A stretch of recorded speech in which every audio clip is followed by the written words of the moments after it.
Network News. Patay ang isang 12 anyos na batang lalaki matapos unong masangkot sa isang banggaan sa pagitan ng daladala nilang motorsiklo at isang tricycle sa Barangay San Juan Acfa sa Cabanatuan City. Kinilalang biktima si Carl Ashley Caday na residente ng Barangay Kapitan Pepe, Cabanatuan City. Idiniklara ang bata na dead on arrival sa PGG Hospital kung saan sugatan naman ang dalawa niyang kasama na sakay din ng motorsiklo.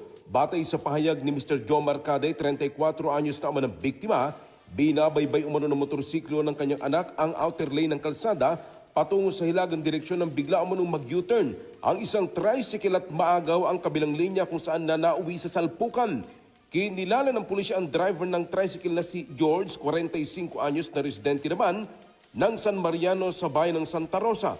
Ayon pa sa ulat, may umano'y hinahabol ang suspect bago naganap ang insidente. Gayunpaman, patuloy pa itong iniimbestigahan ng mga otoridad upang matukoy ang buong pangyayari. Nananawagan ngayon ng hustisya ang pamilya ng biktima. Sa kasalukuyan, hindi pa matukoy ng mga otoridad ang kinaroroonan ng suspect, pero sinampahan na ito ni Mr. Caday ng reklamong reckless imprudence resulting in homicide and damage to property.